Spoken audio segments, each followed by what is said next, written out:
20-ാം നൂറ്റാണ്ടു മുതൽ ആഗോള സഭയിൽ ഉടലെടുക്കാനിരുന്ന ആത്മീയ പ്രതിസന്ധിയുടെയും വരൾച്ചയുടെയും മുന്നറിയിപ്പുകളുമായി 4 നൂറ്റാണ്ടുകൾക്ക് മുമ്പ് മദർ മരിയാന ആൻഡി ജീസസ് ടോറസിന് ലഭിച്ച വിജയമാതാവിന്റെ അത്ഭുത പ്രത്യക്ഷീകരണങ്ങളുടെ ആരംഭം 1594 ഫെബ്രുവരി 2-നായിരുന്നു.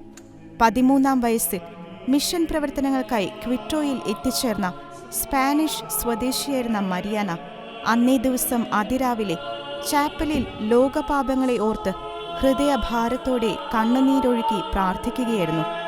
തത്സമയം അതീവ സൗന്ദര്യവതിയും പ്രഭാപൂരിതയുമായി ഒരു കുഞ്ഞിനെ കൈകളിൽ വഹിച്ച് ഒരു സ്ത്രീ അവൾക്കു മുന്നിൽ പ്രത്യക്ഷയാവുകയും താൻ സ്വർഗത്തിന്റെയും ഭൂമിയുടെയും രാജ്ഞിയായ വിജയമാതാവാണെന്ന് വെളിപ്പെടുത്തുകയും ചെയ്തു.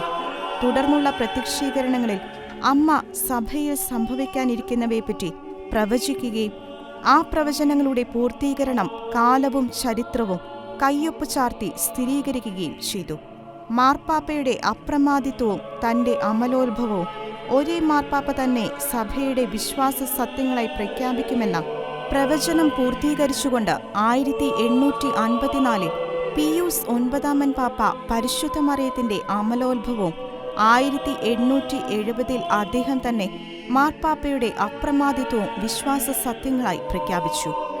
19-ാം നൂറ്റാണ്ടിൽ വിശ്വാസവീരനായ ഒരു കത്തോലിക്ക പ്രസിഡന്റ് വരുമെന്നും അദ്ദേഹം രക്തസാക്ഷിത്വം വരിക്കുമെന്നുള്ള പ്രവചനം പൂർത്തീകരിച്ചുകൊണ്ട് ഗബ്രിയേൽ ഗാർസിയ മൊറേനോ അധികാരത്തിൽ വരികയും 1873 ഇക്വഡോറിനെ ഈശോയുടെ തിരുഹൃദയത്തിന് അദ്ദേഹം പ്രതിഷ്ഠിക്കുകയും ഒടുവിൽ തന്റെ വിശ്വാസത്തിനുള്ള വിലയായി രക്തസാക്ഷിത്വം വരിക്കുകയും ചെയ്തു. പാഷണ്ഡതകൾ, ദൈവനിന്ദ, അശുദ്ധി എന്നിവയിലൂടെ ആ നാളുകളിൽ പിശാച് വിശ്വാസത്യാഗം സഭയിൽ വർദ്ധിപ്പിക്കുമെന്നും കൂദാശകളോടുള്ള ലാഘവ മനോഭാവം വ്യാപൃതമാകുമെന്നും സഭയ്ക്കുള്ളിൽ വിഭാഗീയതകൾ വളരുമെന്നും അമ്മ വെളിപ്പെടുത്തുകയുണ്ടായി.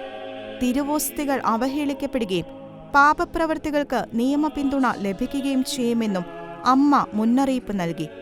വിജയമാതാവിന്റെ പ്രവചന സന്ദേശങ്ങൾ നാം ആയിരിക്കുന്ന കാലഘട്ടത്തിൽ നിറവേറിക്കൊണ്ടിരിക്കുന്നതിന് നാം തന്നെ സാക്ഷികളായിക്കൊണ്ടിരിക്കുന്ന പശ്ചാത്തലത്തിൽ വിജയമാതാവിന്റെ പ്രത്യക്ഷീകരണങ്ങളുടെ പ്രസക്തി വർദ്ധിച്ചിരിക്കുകയാണ്. വിജയമാതാവിന്റെ സാദൃശ്യത്തിലുള്ള മാതൃരൂപത്തിന്റെ നിർമ്മാണം ആരംഭിച്ചതായും മാലാഖമാർ വന്ന് നിർമ്മാണം പൂർത്തിയാക്കിയതായും ചരിത്രം പറയുന്നു. ആ രൂപം ഇന്നും വണക്കത്തിലുണ്ട്. വിശ്വാസ സത്യങ്ങളിൽ വെള്ളം ചേർക്കാൻ തയ്യാറാകാത്ത ഒരു ചെറിയ വിഭാഗം എന്റെ വിമല ഹൃദയത്തോട് ചേർന്ന് തിന്മയ്ക്കെതിരെ പോരാടുമെന്ന അമ്മയുടെ സന്ദേശം ഏറ്റെടുത്ത് വിജയമാതാവിന്റെ പ്രത്യക്ഷീകരണങ്ങൾക്ക് ഫലം പുറപ്പെടുവിക്കുന്നവരായി നമുക്ക് രൂപാന്തരപ്പെടാം. അമ്മയുടെ സൈന്യത്തിൽ ചേർന്ന് നമ്മുടെ വിശ്വാസത്തെ സംരക്ഷിക്കാം.